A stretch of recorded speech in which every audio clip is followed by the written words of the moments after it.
everyone, and welcome back to Safety. My name's Jill, and I'm an emergency medicine physician.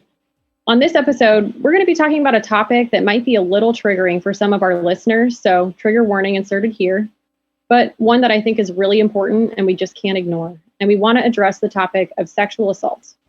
Yeah, hi everybody, this is Jack. Welcome back to Safety.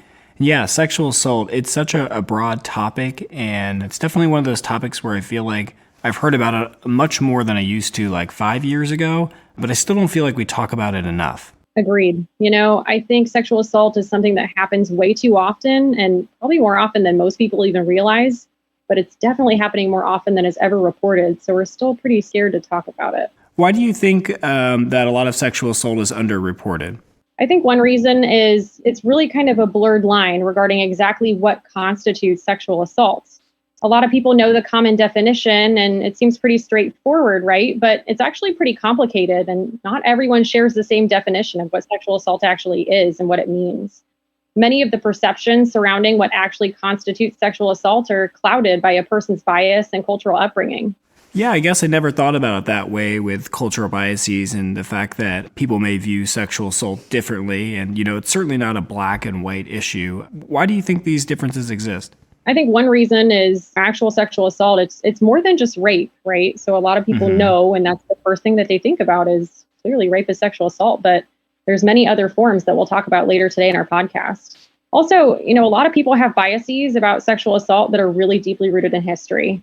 If you think back even centuries, women were viewed as property, and rape of a woman or a girl was considered less of a crime against the victim, but more like a property crime endured by the victim's father or husband, as crazy as that sounds. Yeah, I mean, that does sound really crazy, but that was a while ago. Women today aren't really viewed as property anymore. Do you think that's kind of shifted the needle at all? Yes, we have. And thank goodness women are no longer viewed as property. But that still hasn't prevented injustice really endured by the victims of sexual assault over the years. If you think back up to the 1970s, although sexual assault cases were prosecuted, the focus of the case was more about the accuser and less about the accused. It wasn't really until 1975 that federal legislation was passed that limited the defendant's ability to probe into the sexual behavior, history, or reputation of the victim. Really prior to that, defendants could attack the victim's credibility by presenting evidence to smear their reputation. Wow, that's crazy. 1975? Isn't that crazy? Yeah, it's just insane. I know, right? Like not that long ago. And if you think about how humiliating that must have been for a lot of victims, it really prevented a lot of people from coming forward to report sex crimes. And if you think about it, it was much more dire even for women of color. So a Black woman wasn't even permitted to file rape charges against a white man until the 1960s. That is just insane. And to think that some of those changes only happened in the 70s, which isn't that far away. I imagine that some of that sentiment of being nervous to come forward because of, having to air out some of the story is probably still prevalent today. Do you think that victims are more willing to come forward now? Or do you think a lot of victims are still understandably very nervous and unsure about coming forward? I think a lot are still nervous. We're better in some regards, but in others, we're just the same. If you think back to 2017, when the first, Me Too movement was born, the world really rediscovered that we're still kind of fighting the same battle. So sexual assault is still prevalent, really statistically, back even in 2021, every 68 seconds, almost one per minute, an American was sexually assaulted. Even though victims of sexual assault are most commonly thought of as being female, it's just not the case. So researchers have also found that apparently 1 in 6 men have experienced sexual abuse or assault, either in childhood or as an adult. And even more shocking is the fact that most victims of sexual assault actually know their perpetrator. So the Me Too movement really brought forth the awareness that individuals from all walks of life, all gender, all color, all socioeconomic status, really like anyone, athletes, movie stars, up to including just regular high schoolers and college students, are still being victimized and sexually assaulted, and unfortunately, most often by people that they know. I think that's such an important point to stress that sexual assault doesn't just happen to females, it happens to males and individuals of every gender and identity, because I feel like classically it's mostly focused on women being sexually assaulted, which is important to think about, but I think now as more people are coming forward, we're understanding that this does happen kind of to everyone, everywhere. So I love that point.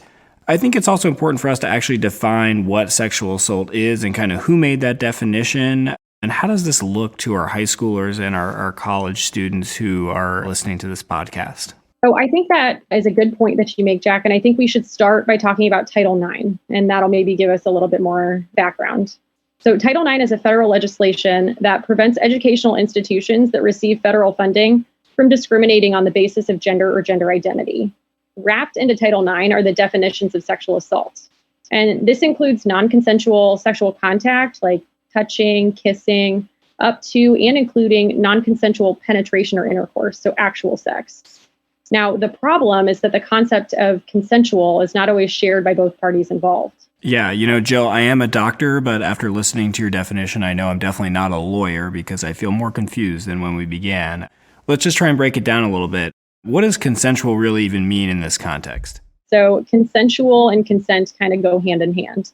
So consent means that both parties are engaging in an intimate sexual activity, and they have to consent and make their intentions known to the other party. Thinking back to Rachel's first week live, we talk about how drunk consent is not consensual. Silence and just not saying no is not consensual. Yeah, I think when I was in high school, the old adage was no means no when we were talking about this topic. Does that still hold true today? I think a lot of us were taught no means no, but I have a big problem with no means no, because that really puts the onus on the victim to say, no, I'm not comfortable, which depending on the situation, some people might not be comfortable saying. Yeah, that can definitely be a hard thing to do. Right, exactly. So I really like yes means yes. And it's just like it sounds. Both parties have to absolutely and undeniably understand and agree to the sexually intimate act they're about to engage in, and really make sure the other individual has full understanding as well. Not only that, but at any point, the consent can be revoked. So if anybody changes their minds, they have to stop. It's no longer consent to proceed if somebody's uncomfortable. Any effort to continue is not consensual and constitutes sexual assault on the part of the aggressor. Yeah, I think I like that definition a lot more too. I think yes means yes, and understanding that consent isn't just a one-time discussion, it's a continuous process, and it can be revoked at any point in time. One of the biggest questions we get when we do Rachel's First Week Live is from audience members asking, what do I do if a friend comes to me saying that they were sexually assaulted? I think one of the best ways to answer that question is to hear from a courageous young lady who's willing to share her story with us today. After that, we have two experts to answer a few of our questions and dispel any other common myths surrounding sexual assault. Hi, my name is Seema, and I'm an emergency medicine pediatric resident at the IU School of Medicine. I'd like to introduce you to my friend Lily, who has an incredible story of survival to tell. My name's Lily, and I'm a victim of sexual assault, and I just want to tell you guys my story. When I was 18, I started working as a medical assistant in a nonprofit organization clinic who took in low-income patients, low-income families. So it felt really good to be there, to know that you were helping your community.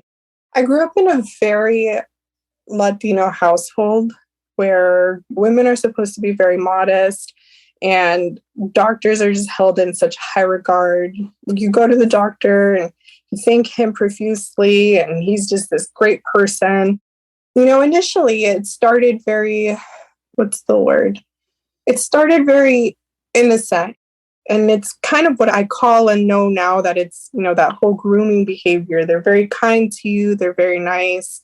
They tell you lots of compliments. You look so pretty today. Or it feeds that teenage ego of like, I've got it. This really smart man thinks I'm smart.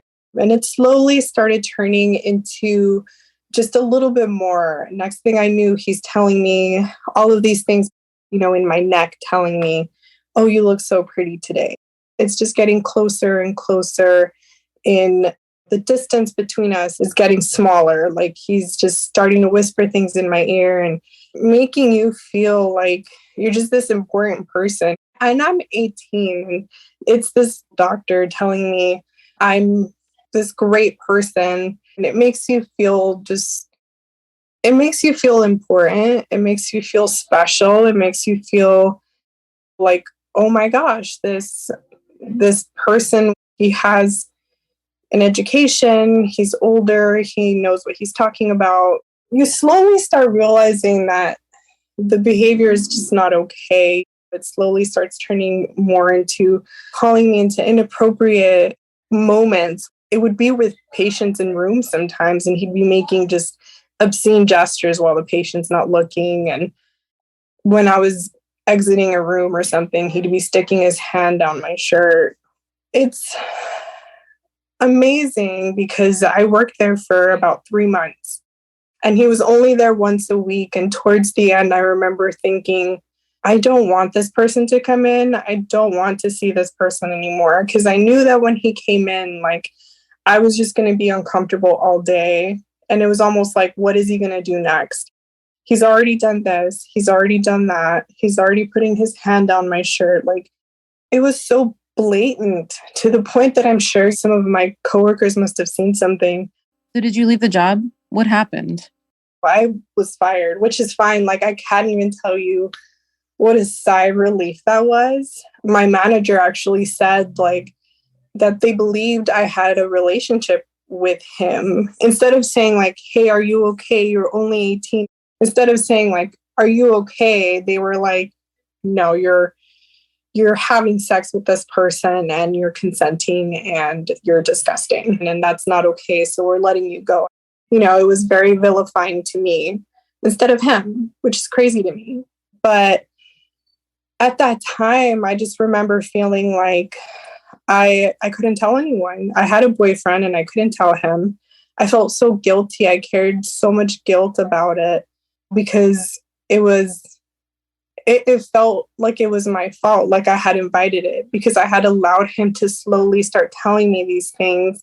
And now it got to a point of no return where it's like he's doing these things and I didn't say no initially, like when I should have. And now it feels so late and I can't tell anyone. Like, it's so isolating.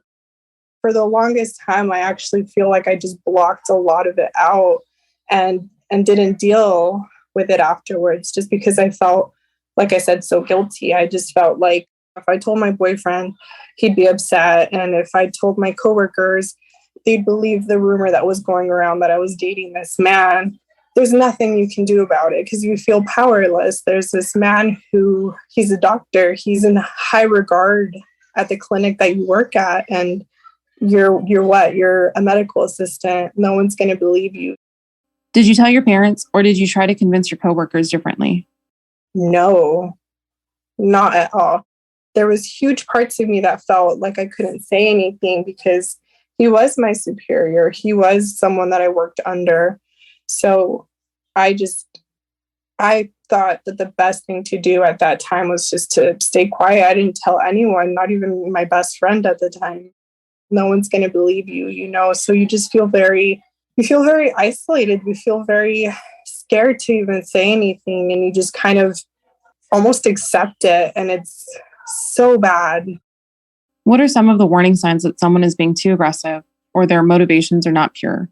Some of the signs that I started picking up on are just this person starts favoring you more. They start asking you to do more tasks for them just so you can be around them a little bit more. Or they start asking you to do certain tasks that didn't need to be done, but were done in a private room so that you could be in this room with this person. Or even as little as just whispering things in your ear, like that in and of itself is so inappropriate. Like, in what workplace is that ever appropriate? You know, I don't care where you work or where you're at. That should have been my warning signs, but I didn't have the voice or the tools to set those boundaries. Like I said earlier, I just felt so powerless in that moment. How did all of this affect your mental health and your future relationships with men?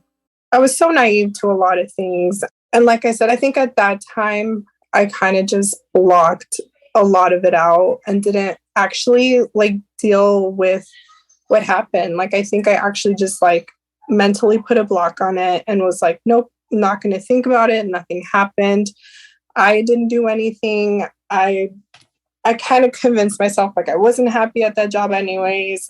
Let's just move on and do something else, it definitely does something to you and to you mentally, and kind of molds you into the next relationships that you go into. Because I kind of have had relationships like that where it's like very one-sided and they could be a little abusive. So they're definitely patterns, that you bring into other things. To this day, I still deal with the mental health repercussions of that. When you finally were able to start working through this trauma, how did it feel? Like it was like ripping a Band-Aid off. Like the wound never healed. It was just there. After that initial pain, what did you do? What did you feel? Okay, like this happened. How are we going to deal and like move forward, And I've been going to therapy for years for, other things. So that was definitely one of the things that I brought up at my therapy session when I went back, and I was just like, listen, like I've put this thing from years back in the back of my mind. And, I just allowed myself to go through the feelings, to go through all of those emotions that I probably should have had at that time. The feeling of it was not me. I didn't do anything. And letting myself be emotional about it and just actually processing what happened. So if you could go back and give your 18-year-old self advice, what would you tell them? I think I would just tell her, tell someone, anyone that'll listen. I've actually met people outside of that organization that have worked with him who have told me that I was definitely not the only one, that he was doing things like that too. And that there was definitely other girls and other women that he was being very sexually aggressive with. And, you can't help but think, like, had I said something then, could I have stopped other women from going through it? Or could I, there's a lot of coulds, that go through your head. Yeah, it's true. The what ifs can be toxic, but they're also hard to avoid. What about that feeling of not being empowered to do something? You're not as powerless as you think. And in situations like that, I think we forget that if they haven't already been caught for doing something like this, they're probably equally as scared of you. You're going to keep doing something that's not right because you don't get caught. And it's that high of not getting caught. But eventually, everyone has to face what they did. So had I said something then, would he had to have faced it sooner? Maybe. And is that maybe worth it? Absolutely. Absolutely. Like but do I blame 18-year-old me for not saying anything? Hell no. I was scared, so scared, beyond scared. Which is why so many times this stuff just goes unreported, because that person has just done such an amazing job of instilling that fear in you of like, if you say something, I'm the person in power. Who are they going to believe? You know what I mean? Any other words of advice? I think first and foremost, trust your gut. It's always right. If something feels off, if someone's making advances at you that you're like, I don't like it, definitely keep an eye out on things like that. If someone touching you feels uncomfortable, if someone says something that makes you uncomfortable, say something. I think we forget how much power like our words actually have. Setting boundaries with that person and just being like, hey, you know what? I don't appreciate you coming that close to me, or I didn't like when you did that. Please stop doing that. Set very firm boundaries. Because I think that was one of my problems, is that in that moment, I wasn't like, hey, I don't like that. Like, can you please give me some space? Or can you please, like, don't touch me. I didn't say any of those things. I didn't set those clear boundaries. Let someone know what's happening. I feel like talking to people helps you kind of gain some of that power back, and it doesn't like give so much power to that person, and you're able to be a little stronger in your words when you're talking to someone, when you're trying to set boundaries, which is why I think therapy is so important. You go and you talk to someone, you tell them your problems, and they give you the tools to come back and build those foundations and those boundaries. I feel like that's the most important part in that sense. So Lily, what are you doing with your life now? Have you found good people to be around now? I absolutely have. I actually work with a nonprofit organization now that helps women in domestic violence situations. It's called the Our Place Healing Hearts Foundation.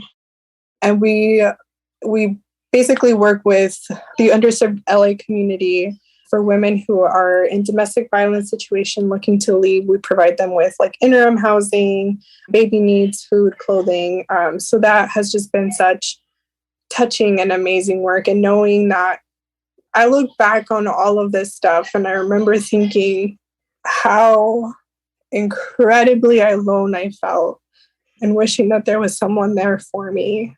And knowing that I could be a part of an organization that provides that for women and empowers them. And we're constantly trying to work on empowering these women and knowing that they're not alone. You're not alone. We're never alone. There's someone out there that's going to listen to you and believe your story. Thank you, Lily, for sharing your incredible story and how you were able to overcome such trauma at such a vulnerable age and now use your experience to help others. Wow. Thank you, Lily, for sharing your story. Lily's story just goes to prove that sexual assault can happen anywhere and even when multiple people are around, which is really scary. Before we introduce our experts, let's take another look at the definition of sexual assault. Per the United States Department of Justice, sexual assault is any non-consensual sexual act prescribed by federal, tribal, or state law, including when the victim lacks capacity to consent. I think it's important to realize that the legal definitions for terms like rape, sexual assault, and sexual abuse vary from state to state. I think it's also important to remember that sexual assault is any unwanted sexual advance. Lily's story is just a small representation of sexual assault, which just goes to show that sexual assault can come in so many different forms, like we discussed earlier. It's more than just unwanted sexual intercourse, but really includes any unwanted sexual advance. So just go back to your gut. If it just doesn't feel right, it's assault. Yeah, and I also just wanted to say thanks to Lily and Seema for helping us understand this more clearly. Lily, thank you so much for sharing. I know it's not easy to do it all, and we just applaud your strength, and just thanks for helping us understand this concept a little bit better. I also just piggybacking on what you're saying, Jill, I think as a guy too, it's important to understand that sexual assault does happen to men, and it happens probably a lot more often than people think it does. I know we mentioned earlier in the pod that 1 in 6 men have been sexually assaulted in some capacity. So just making sure that when we're talking about this, thinking about our friends that are males out there, that this does happen to them as well. So now I think we're going to switch gears a little bit. And we have 2 amazing guests. They're actually both returning guests to the pod, which is exciting for us. They're serving as our experts today to help us kind of understand things a little bit better. First up, we have Barb Bachmeyer, who actually joined us on our episode of human trafficking. She is a nurse practitioner and is a forensic nurse examiner here in downtown Indy. And we also have Christy Fogg, who's another returning guest, who is a licensed clinical social worker and therapist who specializes in adult and also adolescents. She joined us on our podcast on mental health and the bystander effect. So this is podcast number 3 for you. So very exciting. Welcome, ladies. We're so happy to have you on the pod. Thank you. So I have a few questions that I'd hope you'd be able to answer for our listeners today. So thanks for being with us. I'll start with you, Christy. I understand that not every situation is exactly the same, and oftentimes these situations can be, let's just say, sticky. So we recently did one of our in-person programs of Rachel's First Week Live at an Indiana sorority. And some of the sisters said sometimes they meet a guy at a party that, although they're interested in, the guy kind of starts to come on heavy and too strong. The sisters were wanting to know how to let the guy down easy, maybe with someone they're interested in, but when things start to get out of control and they feel uncomfortable, they don't want to hurt his feelings. So while trying to stay safe, how can they go about letting the guy know that maybe his advances are unwanted? For me, there are a few things to consider when this guy is starting to come on too strong. So the first question is, are you uncomfortable? And then 2, are you in an unsafe situation? So if you answer yes to either of those questions, that should be a big, giant red flag that you need to take care of yourself and you need to take some sort of action. Taking care of you is the number one priority. So I understand wanting to keep a guy interested, but if you're uncomfortable with the advances or you even feel threatened, it's better to leave or to put some distance between them and yourself, if possible. Remember that strength in numbers is really important. So before you go to a party, commit to having a buddy where you both look out for one another, have friends' numbers saved in your phone so you can quickly text or call for help. Also, like we said earlier, don't be afraid to say no to things that you're uncomfortable with. So using Lily's story, for example, she felt stuck, she felt powerless. She was only 18 years old. This doctor was making advances towards her, which at first was flattering, but then she started to feel uncomfortable and she started to feel unsafe. So, if I could just give a little nugget of advice, it would be don't be afraid to assert yourself and advocate for yourself and what you need. I'm a huge trust your gut person. I've talked about this on the podcast before. So if something doesn't feel right in your gut, trust that. I feel so sad for Lily and for other women who are in situations like she found herself, or even different situations like we've been talking about, like sexual assault is a spectrum. So Lily didn't do anything wrong, and she was being groomed. This person in power knew exactly what he was doing. So unfortunately, there are men out there, both in college, in the career field, that will push and push and push, and don't be afraid to say no or ask for help. Yeah, I think those are some awesome points. I definitely remember in college when I was dating my now wife, her sorority had a bunch of hand signals they would use when they would go out. Just a quick check-in, just to say if they kind of saw something across maybe the party that looked like a weird interaction, one of their sisters could kind of give them a sign. I'm not at liberty to tell what the signs are because they're sorority secrets. And then their sisters could kind of signal back like, oh, this is okay, or no, this isn't okay. And then their sisters would come kind of break up the situation and kind of pull the girl away, which I thought was a really great system. So that's definitely something all of us could use. That's genius, actually. Yeah, they're smart. We always do a bathroom buddy check also. So we would go to the bathroom in groups or something like that and just be like, hey, do you need to go to the bathroom? And that's always kind of the best way to just get out of the situation and take somebody with you. Yeah, love that too. The bathroom is always a sacred place. Barb, this next one's for you. Kind of piggybacking about one of the most common questions we get on Rachel's First Week Live. What happens if someone thinks they've been sexually assaulted, but they aren't really sure if they've been sexually assaulted? What's the next best step? Well, I would like to say that there's a cookie cutter solution to this, but it's going to really depend on the situation. I mean, if the individual realizes that they woke up and they feel like something has happened, they don't know quite what to do. I always say, number one, look around. Are you in a safe area? Do you need to get into a safe area? And then after that, I always recommend call somebody that you trust, whether that be a hotline or a friend. You kind of want to start bringing her in a little bit and calming them down, because usually if they've been sexually assaulted, their hormones may start to get out of whack. They may start to experiencing the neurobiology of trauma. So I always say, start to slow things down, get somewhere where you can talk to.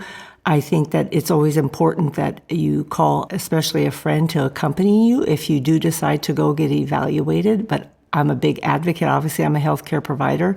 I believe that, every patient that believes they have been sexually assaulted or have been sexually assaulted, that they do seek medical care, because we can help talk them through a few things and provide options for them, either medical care they want to receive or if they want to go forward and report. Really, the intervention on the road to recovery starts at that initial encounter, either with law enforcement or healthcare, just to help that person make some decisions, because they don't know what's available to them. Yeah, Barbara, I think you make really great points. And I think even if you're not sure if it happened to you, but you feel like maybe something happened, or going back to what Christy said, if your gut tells you something isn't right, I think it's always a safer bet just to seek care. And the emergency department is absolutely a safe place you can do so. So, what should a student do? Maybe not if they were sexually assaulted, but what if one of their friends tells them that they've been sexually assaulted? So again, I would always encourage, that particular friend that came to you and disclosed to you, if they're not in a safe place, if they're calling you, ask them if they're in a safe place, if you can come pick them up. I would recommend coming to their aid and talking with them and offer to take them to wherever they would like to go at that point. Would they like to report, or do they feel they just want to get examined to make sure that they're going to be okay? I think one of the biggest roadblocks I think a lot of people come into is maybe they do realize they've been sexually assaulted, and maybe they're thinking about wanting to come in and maybe get an exam or talk to law enforcement. But a lot of people have a fear that they may get in trouble for reporting a sexual assault. I think especially in those situations where there's a power imbalance between the two parties, or maybe they're under 21 on college and maybe they were at a party and they were drinking. So would you get in trouble for reporting sexual assault? And kind of what about if you're under 21 and at a party and that's where it happened to happen? So obviously we see a good percentage of adolescents and young adults that are less than 21 years of age. And so I always tell them off, I'm a healthcare provider. I'm not the cops. You're not going to get in trouble. Whatever you say to me is going to be held in confidence unless you give me permission to speak to whoever to disclose. So this is a safe zone. Nothing's going to happen here, but I'd like to be able to explain your options of what you can and cannot, whatever services you want or don't want, or if you want us to help you connect to the community, we can do that also for you. But if it is a minor, we are obligated to inform that minor that because they are a minor and they're reported a crime, we are mandated reporters and we will have to notify law enforcement. But there is not going to be any punitive actions taken against the individual that presents saying that they were sexually assaulted. That's all really good information to know. And, we've talked a lot about reporting sexual assault, but what exactly does that involve? Like, does the student have to identify their perpetrator if they don't want to? It depends on, after we explain to the patient what their options are, if they do want to report versus they choose not to report at that time. Obviously, if they're making a police report, if they're sincere about moving forward in the criminal justice process, they are going to have to identify their assailant, because due process in an investigation is going to require talking to all witnesses and potential assailants. But at this point, even if they come into us and saying, I don't want to say who it was, sometimes they opt not to have a medical forensic exam. They just opt to have medical care where we do a head-to-toe evaluation and we assess them for any potential injury or infections, and we treat appropriately. And they don't have to tell us the perpetrator's name. They can participate or receive as much care as they want. We try to empower the patient that this is your choice now. You tell us what help that you would like, and we will deliver those services to the best of our ability. And then, Barb, what would happen if a student was assaulted a long time ago, but maybe they felt really scared at the time, but then later on, maybe they felt a little bit less scared and wanted to come forward later on? So obviously, there are laws that will vary from state to state and when the statute of limitation runs out, but that doesn't prevent anybody from coming forward and speaking to either a counselor or to a healthcare provider what happened to them. I think at any point after a sexual assault, that it is important that an individual does get a thorough medical evaluation, looking for infectious diseases that may not be apparent or may not exacerbate themselves for a couple of years, sometimes like syphilis or hepatitis or things like that. So we still always encourage those folks that this is good that you came to us, and then we'd like to connect you to community services or to help you identify potential counselors or therapists if you choose to want to talk to someone about this. It's not uncommon for people to start therapy months or even years after a sexual assault. I think just one piece of advice I would say is it's especially important to tell your therapist that you're working with that you have been sexually assaulted, no matter how long ago it was. Even if you're not sure if or how it impacts you present day, it's important for us as therapists to have so that we best know how to help you. So I can't tell you how many times a client has come in and I've been working with them, and all of a sudden they're like, oh yeah, it's probably important for me to tell you that, in college I was raped, or I had a workplace situation where I think I might have been sexually assaulted. And I'm like, yeah, that's super important information for me to know. Because if you're struggling with anxiety or depression or just anything at all, any reason why you might be coming to therapy, it could be linked to the traumatic event, or there could be present day impact from that traumatic event. So it's not always the case, but I think it's worth processing and unpacking in a safe space with your therapist. And so I would just always say, like, make sure that you share that information. Yeah, Christy, I was kind of curious too. I'm sure you've dealt with this probably more than you like to in your professional career.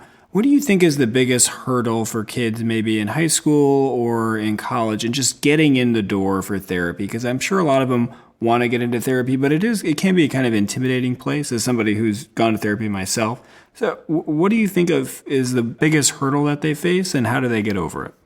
Especially for those that are victims of sexual assault, I would say, the big hurdle is just the shame and the fear of telling their story and having to relive it. I would also say, like, a lot of clients that I've encountered have questioned, like, was I actually assaulted? Because again, we talk about how there's a spectrum to what's considered sexual assault. And so, I usually define that for my clients, like, it's any unwanted sexual advances. So if that's anything at all that you did not want, that was not consensual. And so I think that definitely is a roadblock too, where clients are like, I'm not sure if I was sexually assaulted. So do I need help? Do I not need help? And I think just the fear of having to tell someone what happened to them, I think that's a very scary thing. And I think, as a therapist, to be able to hold space for someone to share such a vulnerable thing and such a hard thing to go through. Do you have to get a medical exam if you go to the hospital? No, that's what the beauty part of this is, that empowering a patient when they've experienced sexual violence, that we get to sit down with them and talk to them about their options. And one of those options is that you can have a medical exam, which is basically a head-to-toe evaluation treating you for potential injuries or infections, or pregnancy prophylaxis, antiviral treatment if you believe the perpetrator may be at high risk for HIV, or you can have what we call a medical forensic examination. So, Barb, we've talked about, medical exams, forensic exams. Can you go into a little bit more detail? Like, what does the forensic exam actually entail, and what would happen if you show up and ask for one? What are you actually going to have to go through while you're there? Obviously, we will do swabbing based upon the history that the individual provides us, whether that be oral, vaginal, or rectal. And if there's any indication of sucking or biting or kissing anywhere, we'll swab in those particular areas. We also use an adjunct tool called an alternative light source. That it's an ultraviolet light that we shine on the individual's body, and if there's any type of uptake, we swab that area. Which uptake meaning if it's fluorescing like a yellow area, that could be potential semen or saliva, but it also could pick up soaps, lotions, detergents. So we never know what it is. We just go ahead and swab it, and we put it in the evidentiary collection kit. We also, with the individual's clothing, based upon if she had those on at the time of the assault, we will collect those. But if a lot of times individuals have already changed clothes, so we take the garment that's closest to their anogenital region and we preserve those. And of course, if we do have to collect their clothes, we send individuals home with sweats. So there's that myth that they have to go back home in a hospital gown. That's not true at all. They'll be provided clothing once they leave the emergency department. Also, it's important for timing when the assault happened. That will determine if we're going to collect in any particular area. By the best standards evidence collection through the National Institute of Justice, they recommend an oral assault, we can collect up to 48 hours. And if it's a vaginal assault, we have 120 hours. And if it's an anal assault, it's usually 72 hours. Now, there has been some good research out there that shows that if there's any type of biting, licking, kissing, or anything like that, we can actually collect samples off the body of those areas up to 96 hours, and that's even after showering. We do still collect evidence even though they have showered, so that's not a deterrent for us. Again, if they don't want to notify law enforcement at that time, we can preserve the evidence and it will get sent to a storage facility until the individual feels comfortable about reporting. And if they don't, then, by statute, there's ways you can get rid of the evidence if the individual doesn't come forward at a prescribed period of time. It sounds like if you were to kind of condense everything, if you feel like you're the victim of sexual assault and you're kind of even remotely considering the possibility of involving law enforcement, definitely great to get to the emergency room to make sure that you're medically safe, but then also getting to the emergency room sooner rather than later and trying not to shower and trying to bring some of those original clothes would give the best chance of getting good evidence, it sounds like to me at least. Obviously, they'll have the same options afforded to them, a medical exam versus a medical forensic exam. Obviously, in a medical examination, because of the gender anatomical differences, obviously there's going to be different areas of collection, and there's probably going to be some medications that you wouldn't offer a male patient if it was like Plan B. Okay. But things you need to consider if they're transgender and they're identifying as a male but still have their reproductive organs, you definitely do have to talk to them about pregnancy prophylaxis. So, Barb, whenever we started the podcast, we talked about Title IX, the federal legislation, which is still kind of this vague, nebulous idea to me. So can you give us a little bit of inside scoop as far as Title IX in action? Like, what if a student is going to report a sexual assault that happened on campus? What does that look like with Title IX? The sexual assault advocate that is employed by the university, that if the individual does wish to go and speak to them about options there on campus, that they can report either anonymously or they can help the individual with several things. One of those is if the assailant is in the same dorm or apartment building that's owned by the university, they can initiate action where the assailant would have to move out of that dorm or apartment. Also, if have a class together, the university can make arrangements where the assailant would be removed from that class where the patient is in already, and he'll have to find a different class or I don't know how they do it if they drop the class, but they will not allow him to be in the same classroom as her. And then a third thing that they can help her with is obtain a civil protection order, and that you do not have to have a criminal case ongoing. This is something that you can obtain through the civil courts that allows you to protect yourself, which means it's like a stay-away order that there can be, and the assailant is served with this protection order. I actually have a couple questions, maybe geared towards you, Christy. So what resources do you recommend that people seek if they've been a victim of sexual assault? Yeah, I would say if you've been the victim of sexual assault, please seek professional help. Especially, I know we're kind of geared towards high school and college age students in this podcast. So there are plenty of resources available at school, on campus, and also off.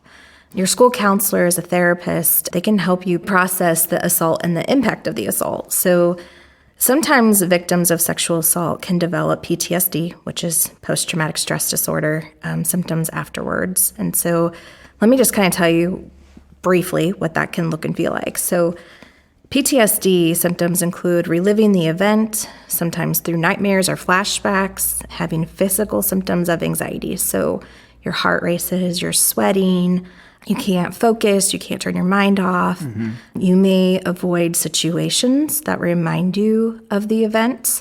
You may avoid certain places on campus. You may get super triggered if you go by a place that reminds you of the assault. You may have really negative thoughts and emotions such as shame, guilt, feelings of emptiness, feelings of numbness or hopelessness, an increase in anger, agitation. You may be crying more. You may feel jittery or on edge. There's also, very high likelihood of an increase in depression, loss of pleasure in activities that make you usually experience joy. So all that to say, if you're experiencing any of those symptoms, I would say reach out for help. Therapists are not required to report sexual assaults if you are over the age of 18 and you don't want to, so you are protected and your confidentiality is protected.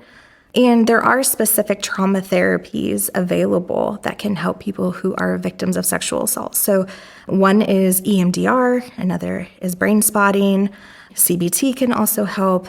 Basically, these therapies help you decrease the amount of triggers that you may experience due to the assault. So in addition, just talk therapy and talking and processing through what happened to you and all of the feelings and the fears and the regret and the shame and everything that you may be going through can be super helpful. Telling someone your story and feeling validated is really powerful. And that experience can be really healing. So just remember, there is plenty of help out there available. You don't have to go through this alone. Thank you so much, Barb, and thank you so much, Christy. We'd love to have some repeat guests back on the pod. We really appreciate all the helpful information you all have provided. To our listeners, we really hope that this podcast was useful to you and that you feel more empowered with the information that we provided. Remember that you can always report an assault to the authorities by calling 911, and you can always call the National Sexual Assault Telephone Hotline at 1-800-656-4673.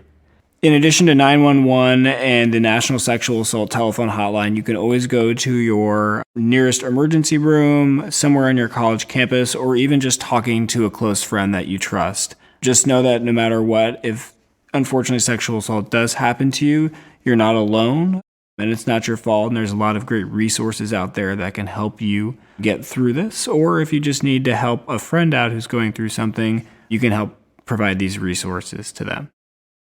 Safe Tea is brought to you by Rachel's First Week. Executive producer, Mike Wilson from Airborne. Sound engineer, Ben Vaughter. And a very special thanks to American Medical Response, NASCAR, and Healthcare Initiatives for their financial support of this podcast. Visit us on Facebook, Snapchat, Instagram, and Twitter at #Rachel's First Week. Don't forget the A in Rachel, spelled RACHAEL. We want to hear from you, so contact us at rachelsfirstweek.org. Don't forget to subscribe now so you don't miss a single episode of Safe Tea. This is Georgia signing off. See you next time.